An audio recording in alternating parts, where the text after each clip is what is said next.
This is a production of Cornell University.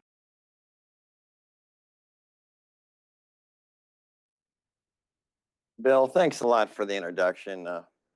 I remember interviewing for my position back in 1981, and I was in this room. Now it's been remodeled a few times since then, but this takes me way back. And I'm not going to try to give a history of what I've done. I was thinking of a title like 43 years and 43 minutes, but I said no. So I thought maybe some of the more recent projects and trying to what we're calling under the topic of modern seed technology. There's many people, as all of us go through Cornell, especially for such a long period, that you run across and how they've affected you, that they're cooperators. There have been grad students in your program, visiting scientists, a number of people, way too many to list here. But I want to mention just one. It was Dr. Carl Leopold, who was at the Boyce Thompson Institute, is probably one of our most famous seed biologists the past several years ago. He was, I would say there's, good teachers teach, next level, motivate. He was actually pretty inspirational in some of the things that he was doing, and it kind of rubbed off in some of the early work that we did in more the applied area and relations in water relations of seeds. Carl was also Thomas Bjorkman's PhD advisor, so that kind of connects him a little bit with some of the things. So I just want to start with that. Like I said, there's just so many people, but give you that. Okay, so obviously my life is seeds, and this is what you're going to be hearing. But hopefully there may be some other little nuggets that, some little ahas. I hadn't thought about that. Maybe that would work in type of things that you're doing in your own program. So first of all, we're going to start off, what is the, kind of looking at the, I'll call it the agronomic life cycle of seeds, from production of seeds all the way through to crop production. Now, here, in focusing on vegetable crops, most of the seed production, harvesting, we are not here in the Northeast in an area where there is that much seed production. Most of that would be in the western part of the United States where the climate's much better, or much of it now is more of a global business in different countries based on environmental parameters that are in that, which are optimal for those particular crops.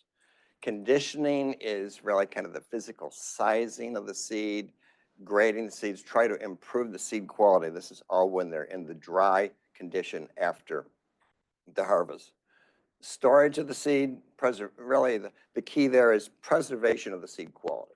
The germination, the vigor of the seed lot, this is what we're trying to preserve until the time of sowing. Now we come into the area that we're going to be talking about is under the umbrella of seed enhancements. And there's different examples of that. I'm going to go through a few examples of some of our work in seed treatments and seed coatings. But those of you familiar or may have worked with seed priming techniques, priming would also be listed as one of these type of enhancements. We're not going to be talking about that though this morning or this afternoon. Seed quality assurance with germination, seed quality testing is really important to make sure that the grower has high quality seeds and has some parameter by looking at the label of the seeds so they know what that quality is. Now we move into more of what is happening in the Northeast, and this part is the planting of seeds in the crop production, and most faculty programs are focused on that area. But just realize that there's many steps to this agronomic life cycle. What I've done is, since we're not in a seed producing area, is really try to target my research program in this post-harvest area of working with seeds. What can we do to treat them to enhance their performance potential? This is kind of breakdown. There's a lot of subtopics under the seed treatments and coatings. We'll talk about kind of the cookbook part of the composition, the processes that are involved, and then go through a few case studies using organic seed treatment insecticides on onion being obviously a major crop here in New York State. It was the work with hemp that we've done on development of organic seed treatment fungicides, some of the experimental materials that we tested at the time. We'll go through that kind of quickly. Then we'll kind of break away from the seed treatments and try to better understand the biology, the science part, and the seed coat permeability. And that then segues into our more recent work on using some of the systemic seed treatments. This is not now for plant protection per se, but actually visualization of where the seedlings are, and that'll become obvious as we go through them. The last one is kind of where our last topic, kind of what I consider kind of my last topic, working with different faculty in crop and soil science with Tony DiTommaso, John Losi, and entomology on this MSCP, multiple seed Zea pellet. And here we're looking at to enhance the biodiversity with establishing various pollinator plants. So, member of a multi-state project, and I think it's been very good that there are a group of U.S. seed scientists that work together, collaborate together, at least exchange knowledge together. And so there's a review of this seed enhancements. You can see it's kind of dated 1998 that I was the senior author of that. So I came up with this definition that we're looking at post-harvest methods that improve the germination or seedling growth or facilitate the delivery of seeds, and then finally application of other materials required at time of sowing. The examples that I'm going to be talking about really fall into number 2 and 3. If you're doing the seed priming, or we've done work on biostimulants, that would kind of fall into the number 1. So seed enhancements is not just a method per se. It's really kind of an umbrella terminology for a number of technologies under that umbrella. We're going to talk about the different seed coatings. We'll use onions here as an example. Onions are small seeds, irregular shape. We can see about 3.5 millimeters the size of the raw onion seeds in the upper right-hand corner. And then there's different coating technologies. The blue are film coated. The film coating was originally adapted from the pharmaceutical and the confectionery area of the colorants and the plasticizers, the materials that are used in those areas are then been adopted for application of seed treatments. The pelleted seeds is used on onions, still used commercially. There was so much filler material that this kind of changes the whole ballistics and improves the plantability for the singulation of those seeds. The encrusting is somewhat of a hybrid between the two of the film coating and the encrusting, where there's a certain amount of materials that are used, part of the buildup of those. All right, so Massey's from my laboratory, we have a review article, came out a few years ago, trying to take a broad view of the whole seed treatments. And the first is kind of the cookbook part of all the different potential ingredients that can go into a seed treatment and coating. On the left-hand side are the different active components. So what are you trying to apply? Our examples today are mostly focused around the plant protectants, insecticides, fungicides, and that's where the largest part of the market share is. I'm seeing L. Taylor, but not the slides. I'm not sure how to remedy that. Okay. Anyway, getting back to the active components, there are the biostimulants. Like I said, there's different materials that are used. And then we can see the smaller, the SYM means it's synthetic material. Can be organic, the OR in parentheses. So it kind of just classifies the materials. The next part is, what do you need to put on with the materials? Are they liquids? And water is the key. Water, we're not using any organic solvents. I did this project, started with Boyce Thompson many years ago, and they said, we're going to put DMSO on tomato seeds. And I said, don't do that. So when you look commercially, water is the universal carrier. Water is the universal solvent when it comes to applying materials. And there's different binders, which are the adhesives. Hopefully Bruce is seeing this now.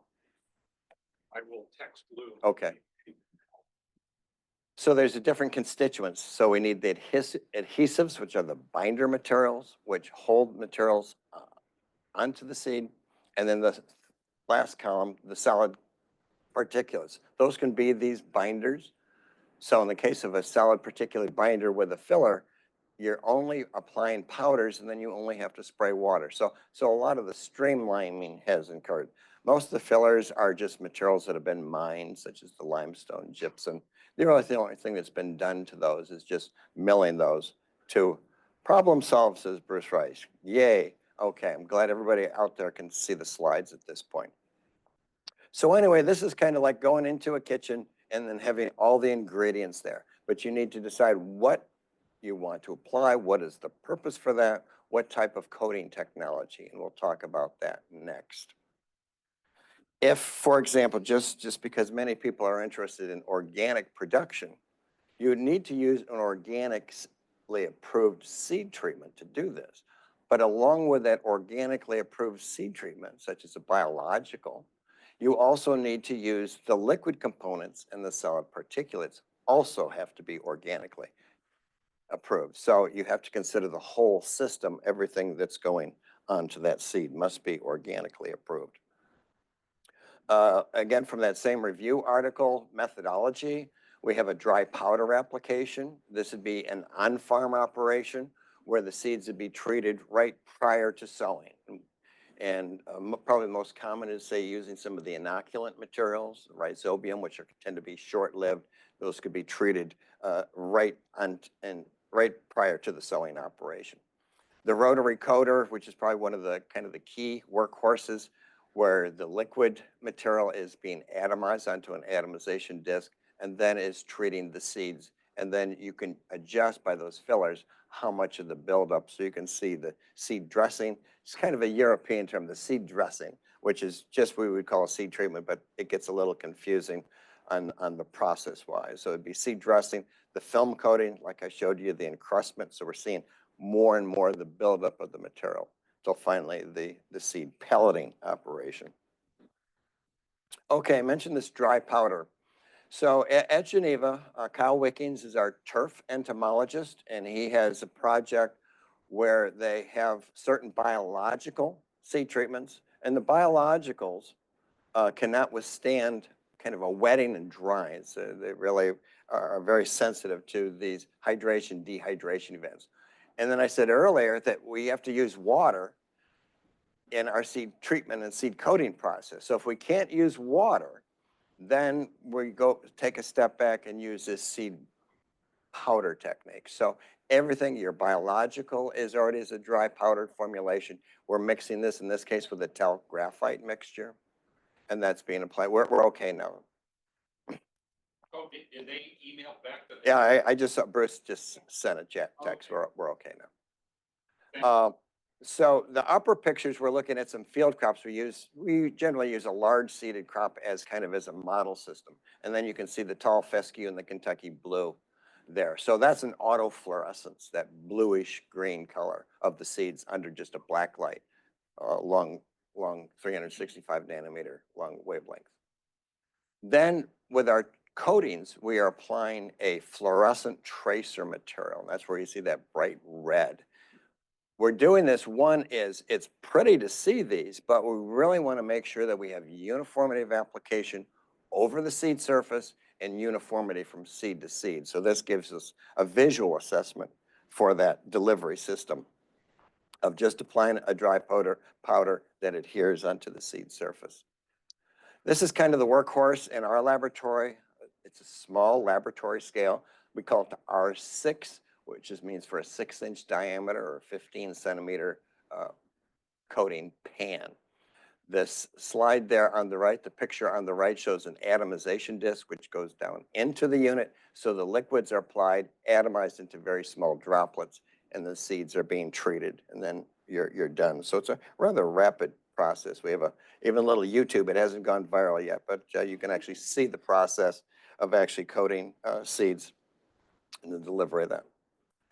I was, again, with this multi-state group out at Oregon State, and then we did a little field trip. So this company, Halsey, in Halsey, Oregon, is in the Willamette Valley, so very large seed production. And so that little rotary pan that we have, the principles involved of a rotary is scaled up in here. So you're going from 50 grams of seeds to hundreds and hundreds of pounds of seeds. So the technology is nice is what we can do at the laboratory scale is directly amenable to the scale up. So it's not a total separate consideration as part of the research.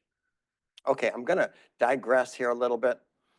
So we have these pelleted seeds, and this is a lettuce seed which is inside of a pellet. Take a razor blade and cut through that. So now the question is we know for seed storage that the moisture content of the seed is very important. Now, how do you measure the moisture content? How do you access that seed? How do you understand what that moisture is, which is important for the storage? So the figure with the broccoli and the snap bean is showing what we call a moisture isotherm. Moisture isotherm is how water is held onto the seeds, and you can see differences. So the broccoli, which I say is similar to soybean, that would be an oil or lipid storing seed. The snap bean is a starch storing seed. So you can see the curves are roughly the same shape, just shifted because of the oil content. I just want to plug this too, that this is published.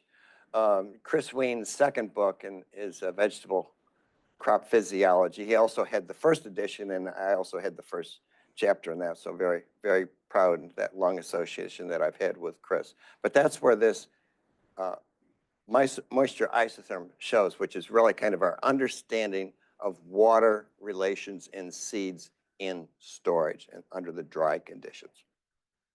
Okay, with that background, now you can kind of extrapolate the line there of if you hold seeds at 50% relative humidity, that will give us a corresponding moisture content.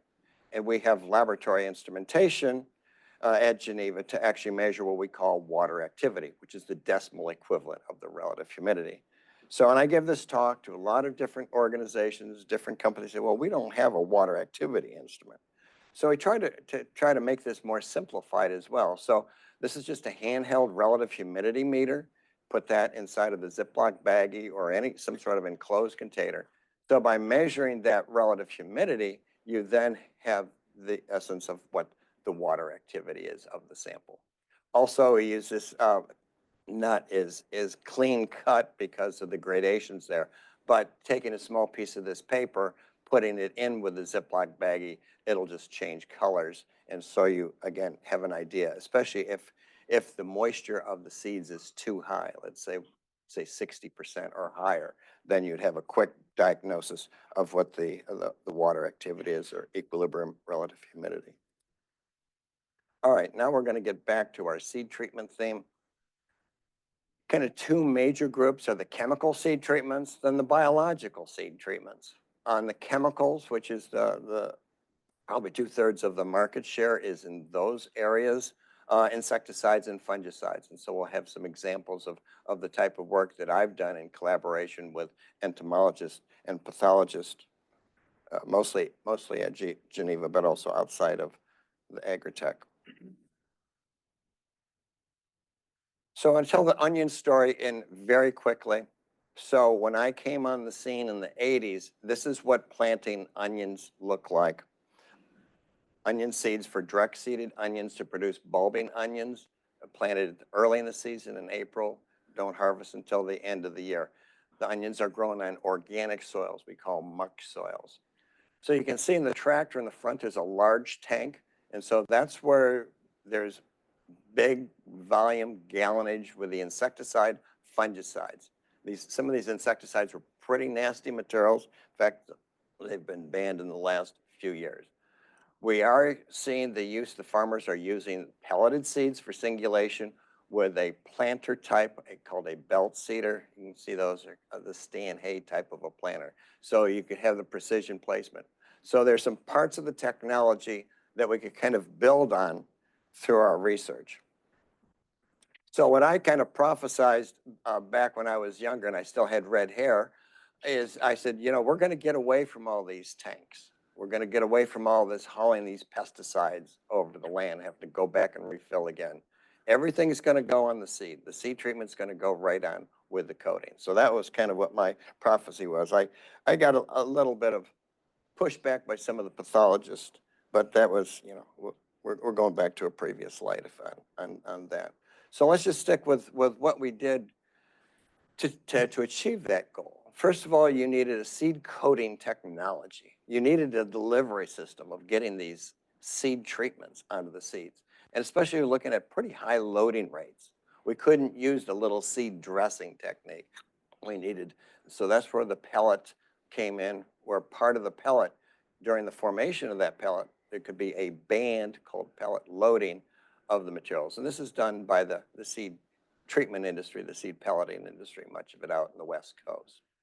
The second part is you need some different materials, new chemistry materials that are going to be very effective, have downside, very minimal phytotoxicity, but also, which is very challenging with specialty crops, low acreage, high value crops, is the registrant must support that label. So I mentioned about these different pelletings.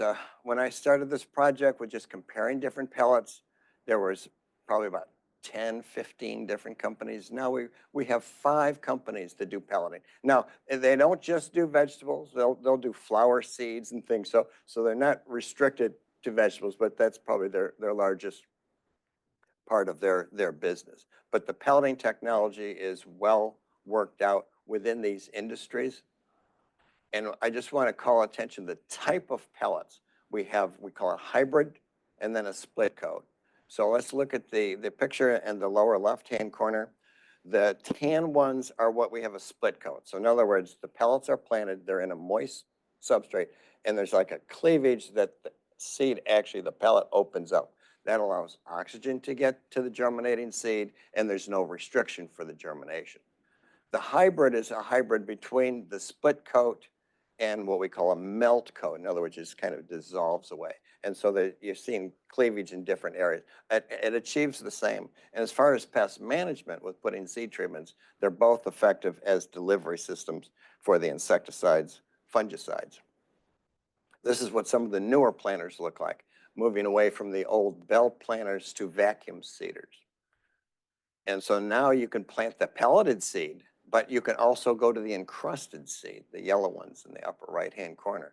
The advantage there is there's a lot less physical material, the shipping costs are reduced, the production cost by the seed companies that are making these is also reduced. So it's become a little bit more economical to go that way. Again, combining that with the vacuum seeder technology. We want to bring in now getting to the chemistry materials. And as a challenge, which is a very large overarching problem, is the use of neonicotinoids and neonicotinoid seed treatments. There are 3 seed treatments. We have just showing you the chemical name, the imidacloprid, the trade name, Gaucho, and then the company that is selling those. So some of these are also used in the onions. They're used widely in mostly in field crops as a seed treatment insecticide. Environmental concerns with colony collapse disorder, some of the dust off problems from those seeds that have been treated with these neonicotinoids. In New York State, we are going to have a ban of the neonicotinoid seed treatments on field crops in 2029. So our IPM group and others are working, how are we going to see some substitutes, how are we dealing with this challenge with the loss of these, kind of this major class of seed treatment insecticide. At Geneva, we've kind of handled this in the vegetables where we were aware of this well before there was any bans or restrictions just because of the environmental concerns. So we really need alternate chemistries for this efficient early season pest management. This is some earlier work when Brian Nault is a vegetable entomologist, and he and I worked, collaborated really since he first started at Geneva as assistant professor, now full professor and department chair, or whatever they call them now at Geneva, administrators.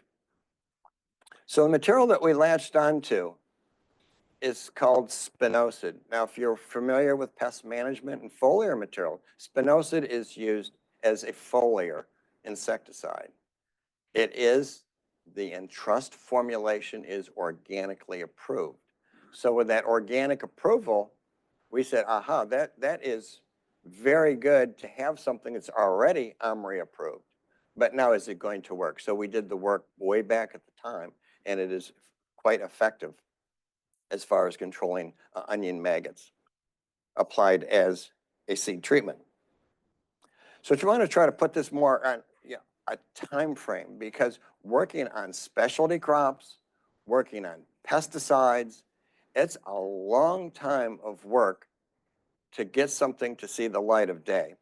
So again, going back to the time I started, we did have one seed treatment fungicide, this carboxythiram, which also had some phytotoxicity.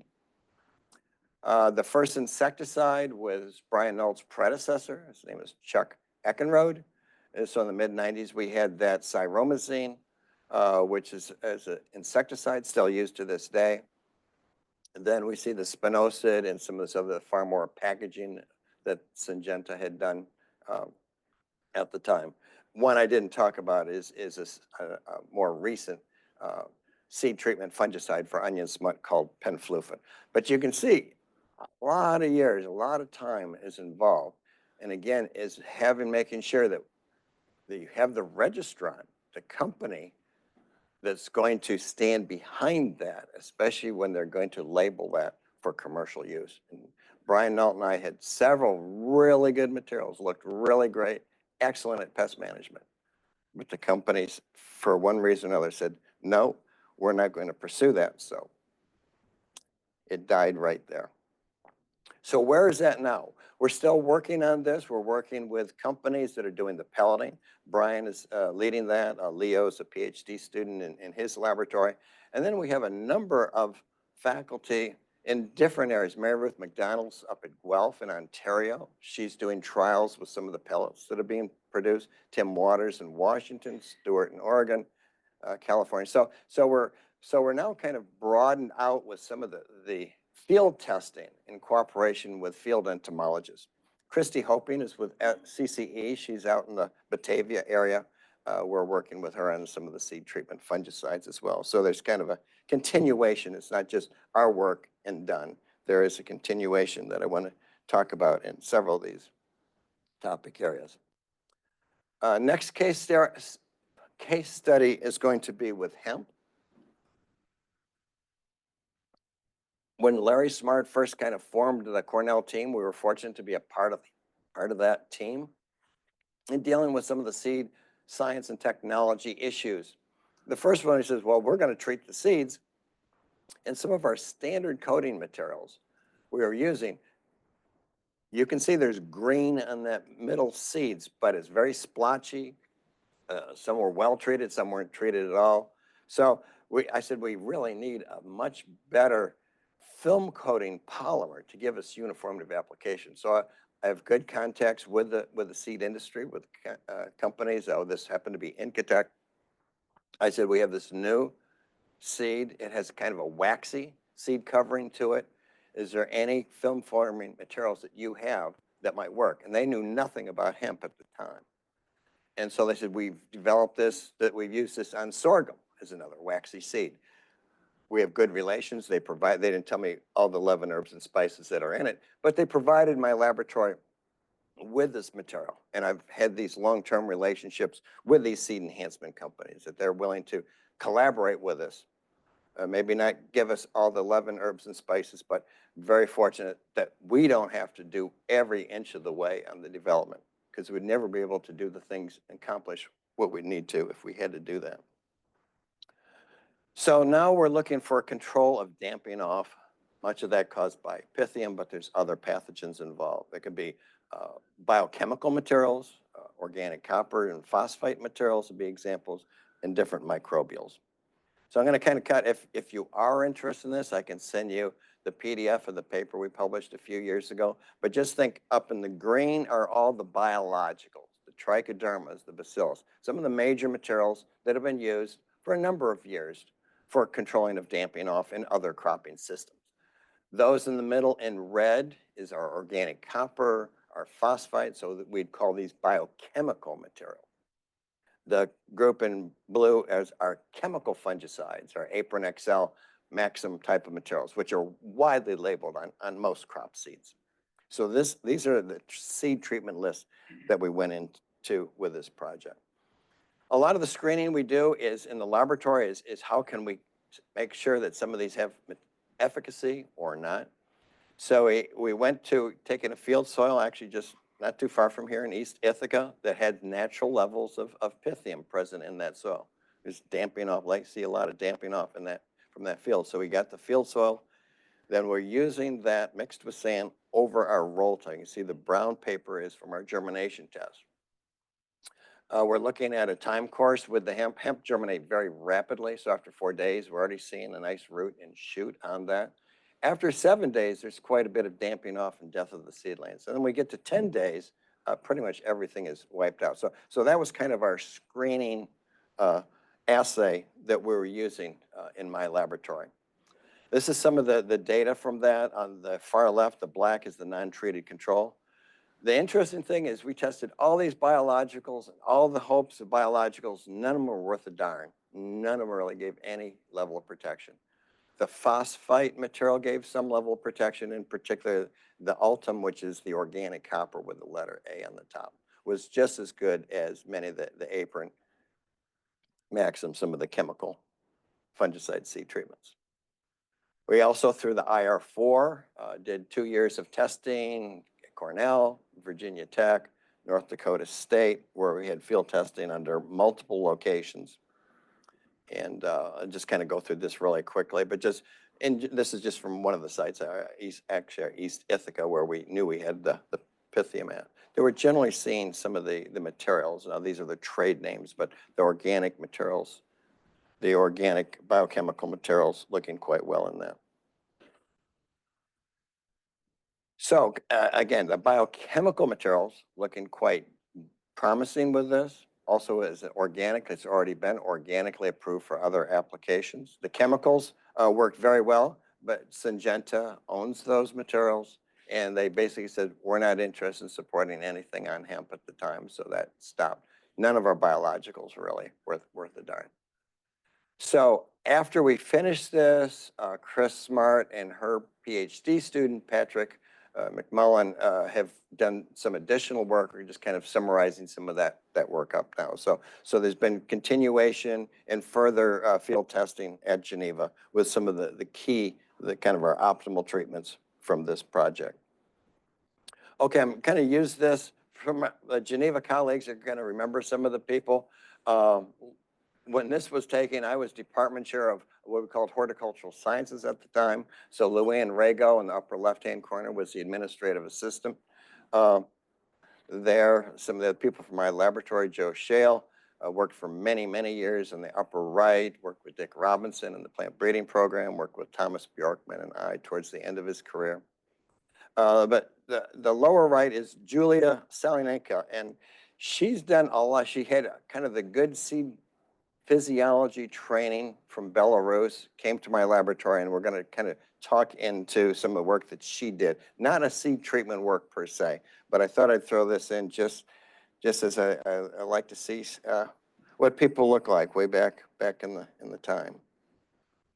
All right, so seed treatments can have two different kind of modes of movement. They can either work as a contact material, some of the older materials, the fungicides, Captan, Thyram, have that type of contact activity.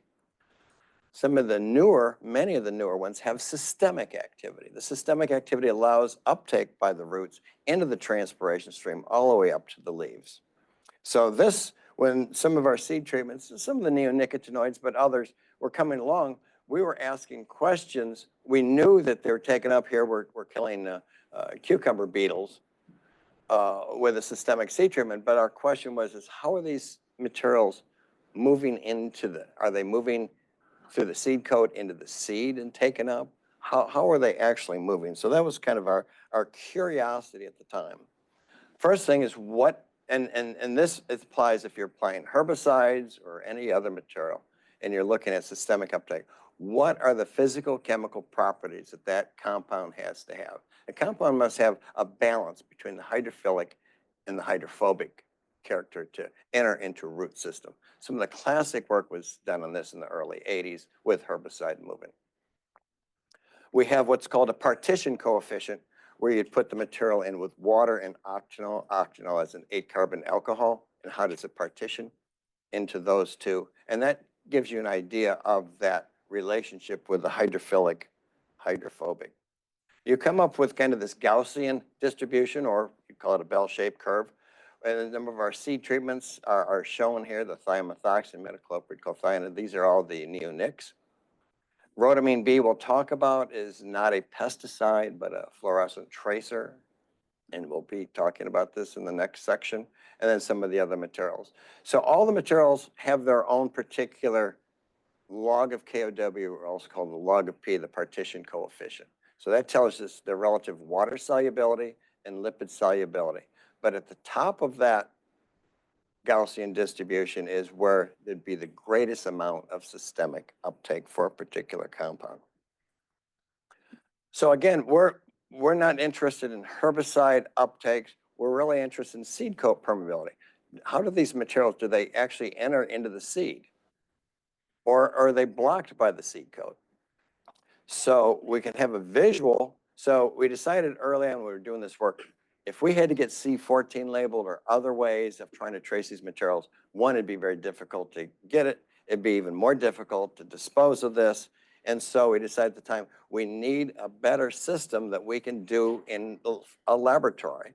So we adopted the use of these fluorescent tracers that we could get the particular log of KOW, we could get a lot of their particular characteristics along with the fluorescence and make sure their movement. Why is this important? Let's say you have, in this case was tomato, we had a project a few years ago, and then say if you have an internal seed-borne pathogen, a bacterial pathogen in the embryo, and you say, well, we'll just soak the seeds and the chemical is going to get to that. Does it get, the question is does it really get there? So this is what kind of our inquiry was, is are these materials that, yes, you're soaking the seed, and yes, they take up water, but is the active material getting to the seed, getting to the embryo more specifically? So we end up with three classifications based on their seed coat permeability. A soybean, same as our bean family, Phaseolus.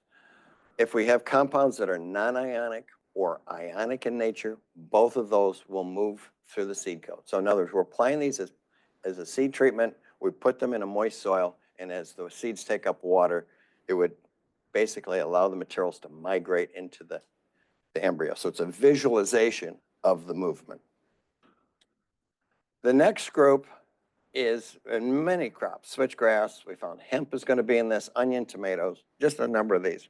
This is what we call selective permeable seed coat. Selective meaning that only the non-ionic compounds, which is the coumarins, which are this light blue fluorescence that you're seeing, is actually moving into the seed.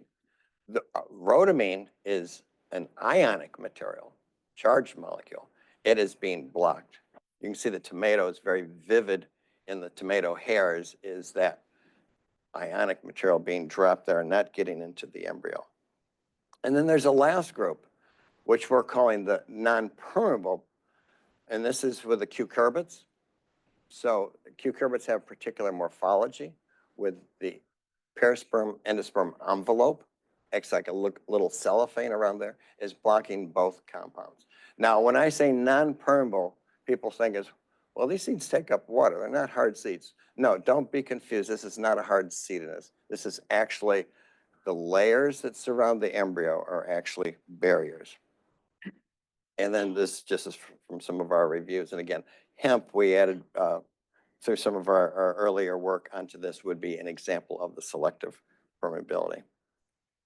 Okay, we're going to kind of take with that basis that we're using fluorescent tracers, and how can we kind of exploit this into kind of, we'll talk about into a weed management. And so when Yu Jing was hired at Geneva as an engineer, he had a lot of knowledge and being able to do work with imaging systems. So here we're treating, in this case, we're just showing some bean seeds with a rhodamine, which to us visually be red, but it's also, it has a strong fluorescence to it. The setup that was built with using particular wavelength lights, LED lights, and we'll see in the green where we're exciting the rhodamine and looking at the fluorescence from that. some of the lights that were set up, some of the physical hardware that he developed that we used in our laboratory. So we have non-treated, so we're treating the seed, okay? We're treating the seed, we're planting the seed. The seed grows into a seedling, and then we're looking at, does the material translocate up into the plant? So we're using the white light, so we're looking at reflection of light under the non-treated, and you can see, well, there's a green leaf, and then we're taking little leaf disc punch so we can quantify from a certain surface area. And the rhodamine treated seed looks about the same way. But now if we look at that, the rhodamine fluorescence under the fluorescence detection system, the imaging system, we're just showing this silhouette. You can't even see the fluorescence because there's really there's nothing to be taken up in the non-treated, where you can see exactly the leaf and particularly the veins of the leaves. Why? These compounds have apoplastic movement. They're coming up through the translocation stream, and then they get deposited into the leaves. But you can see these materials quite vividly. We've taken that, and then with our hemp project that we had going concurrently, we're looking at, and it's maybe difficult to see, but we're looking at pelleted hemp seeds. So our pelleting technology we talked about, we actually had a company do that for us. Then we're adding rhodamine. Those in the upper right have that purplish color, so we actually treated those with rhodamine. So that's how we did the seed treatment, is by treating the pellet. Again, doing the same type of work that we did with the sampling. And so let's just look at the graphical part on the right, where you're seeing just a trace amount of background of fluorescence from the pellet only. We're also growing these with a velvet leaf as a weed, as our model weed in this. But then where you had the hemp pellet with RB, which stands for the rhodamine B, then we see extremely over 10-fold increase in the signal. So where are we going with this is bringing Lynn into the program with this, is then this could actually go to the field where you're actually treat the seeds, your crop seeds. You'd be able to identify those seedlings out in the field, and then the weeds that are around that are not having the rhodamine B, so they're not taking it up. So then you have a way to differentiate based on the fluorescence profile of the crop, the treated crop, versus the weed. And that's just kind of a graphical abstract from the same. Just kind of as a landmark for us, Massey's here. And Yujing and Lynn, we spent a lot of time. We just finished a paper and just got it accepted. So this is our big yay to get this stuff to see the light of day. And a special issue of exploring application of artificial intelligence and image processing in agriculture. So I thought this is pretty neat that we made it with the AI papers as well with doing this project with Yujing and the imaging. All right, we're going to the last section now. So nothing about pest management here. We're taking a different angle. We're looking at the loss of biodiversity, which was attributed to the use of GMO field crops. When we have all these herbicide-resistant genes, we can see soybeans before Roundup. A lot of weeds, and the farmers hate those weeds. So when we had the GMO technology, then we said how clean the fields look. Farmers loved no weeds. The problem is when we do that, then we start losing the biodiversity. The insects, some of the other pollinating, and one that we're interested in is particular in the monarch butterfly, the decline of the monarch butterfly. The monarch requires milkweed to complete its life cycle. So if we lose the milkweed, we don't have a place for the monarchs to go ahead and to multiply. So this is kind of the problem. Again, John Losey from entomology is the project leader on our current grant with this. Tony DiTomaso in weed science here in soil and crop science. So this is just from data from the literature of looking at this decline in the milkweed. So we're kind of defining what the problem is. we're also seeing this concomitant loss in the monarch population. So to a critical situation. So this is our kind of our challenge that we took on kind of as our Cornell team. We already know that the monarch butterfly is now listed as endangered by this committee. It just came out endangered 2023. Our challenge is how do you restore the milkweed population? If we can restore the milkweed, we're hoping that we can reestablish the monarchs. Now we have to go to the milkweed seed, and we look in the lower right-hand corner. The milkweed seeds, we have the dimensions there, but they're very flat seeds, kind of pear-shaped seeds. So you can't go and use your conventional planter to plant the seeds. They're just not handled that. There are specialized planters, native seed drills that have been dealt, very expensive. Most farmers aren't going to have something like this. So our paradigm shift is let's develop the new seed technology where we can plant the milkweed seeds, but use the farmer's existing corn planter or existing crop planter. So this kind of is in a nutshell of what we developed together, and actually have a patent application on this, starting off with the milkweed. We're then considering this to go, say, into a field corn. So we're using field corn to make 3D molds, that shape of the flat. So if you know corn, and you do, large flat corn seeds is our model that we're making here. That is, we're making a mold, and then we're putting a dough with the seeds inside of that. So this is where we get the MSZP, multiple seed Zea for corn, pellets. So we're having these seeds, the milkweed seeds embedded into that. We can then go ahead and use a conventional planter, just shows a vacuum seeder there on the right-hand side that we have as a model system in Geneva. So we can go ahead and plant those.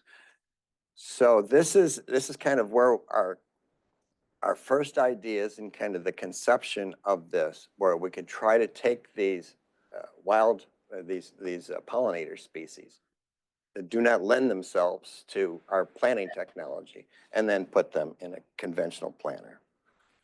So where are we now? We've done the research innovation. Now is how are you going to scale up? We're making 40 of these MSZPs at one time.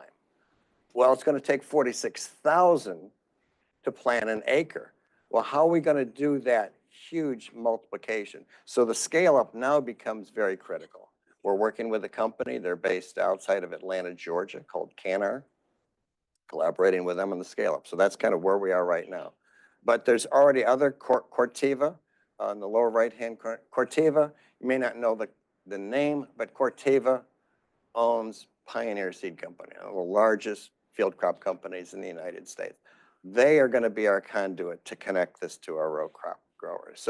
So that is our scheme, and that's what we're working towards right now, is to get from the patent application all the way to agriculture.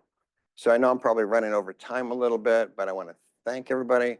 Masi's here from my laboratory, and how we've taken and used different aspects, our tools and seed science and technology to address particular problems in vegetable crops and beyond. Thank you so much. Questions for Alan? Alan, thank you. That was a really good seminar. So 43 years ago, you called it. You said the 44, fungicides okay. going on to the seed, and you're absolutely right. So 43 or 44 years from now, what does seed technology look like? Boy, Justine. So kind of for everybody, just to, so Justine asked, that was a nice review of some of the things that we've done in modern seed technology. What does the next 40 years look like in modern seed technology? So first of all, much of the work that is going on within industry. We don't always know that until it's actually developed. So we have a very small university base, kind of besides in the US, kind of on a global basis, working in this area. What we're doing right now in horticulture is we've had the approval to go ahead and kind of fill my position, but basically is to continue in the seed biology, seed technology area. And Larry Smart is chairing that search committee. So we're hoping to hire a person kind of in this general vein. Well, we don't know exactly how they're going to, what projects they would do, but kind of in this general area. But there's going to be a need because of seed technology, of the importance of high quality seeds. We're dealing mostly of veg crops and ornamental seeds that are direct seeded field crops. It has implications with others like the weed seeds with our pollinators. So there's a lot of use of seeds both in agriculture and what goes on in nature. So there's a lot of opportunities, a lot of challenges in there. So that's where I think where the challenges are going to be is, I was never thinking about the monarch butterfly when Tony and John approached me with this, but there it is. And now what are we going to do with it? So I think there's going to be a lot of those aha type of things where we can see with the background and the knowledge that we've kind of started, and then others can continue in this path. Again, there's a lot of work that's going on with industry, so that is going to have to be kind of integrated or at least be able to be tested before we can even hand it over to our growers and say, yeah, this is ready to go ahead and do something, when it's a pretty new technology. So I think there's definitely the research component, but also the extension outreach component about what is coming along now, and then what may be available for New York agriculture in particular, or vegetable and other growers. Good question.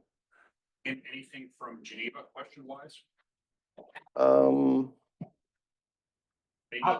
Yeah, I'll jump in here. I'm not seeing anything on chat.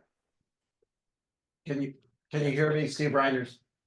Oh, yes, Steve Reiners. Okay, Alan Taylor, not so much a question, but sort of just wanted to thank you for the work that you've done over the years, because you have been extremely helpful to me, and I know to many other people. As we always talked about, you always shared your toys quite nicely, and you shared your expertise. And for that, I just really wanted to thank you for all the work that we've done together over the years too. So thank you. Steve, thank you. I mean, I think that's, while I'm still, makes me excited to go to work every day is the people that I get to work with. It's in horticulture, it's outside of horticulture. It could be somebody at the University of Guelph, or it could be somebody in Washington State University. So there's always a challenge, and that really makes it fun for me. So yeah, thank you for that, Steve. And yes, I do like to share our toys here. Anything else? Yeah, do these treatments, do they exist for tree seeds? And do you know of any studies that looked at inoculating seeds with beneficial microbes such as mycorrhizal fungi, for example? Okay, the question is on tree seeds, and where is seed technology on tree seeds? I'm not aware of any, say, registered materials like a fungicide, even though it would be very effective for that. I think there would be an opportunity, and again, since I can't really answer it, is some of the biological that would be effective for some of the damping off organisms. There is some of the beneficial fungi.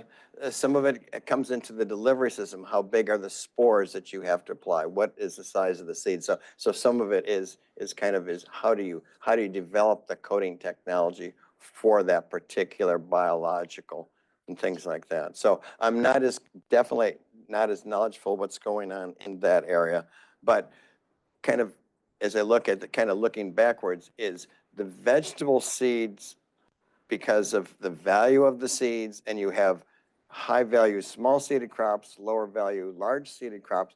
There's a lot of different challenges, and I think a lot of that's developed then will spin off. And so the tree seeds, not that they're not important, but there's a lot they can kind of adopt from some of the work that's already being done with some of these other crop seeds. Good.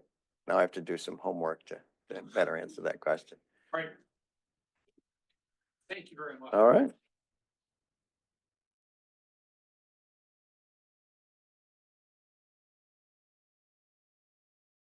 This has been a production of Cornell University, on the web at cornell.edu.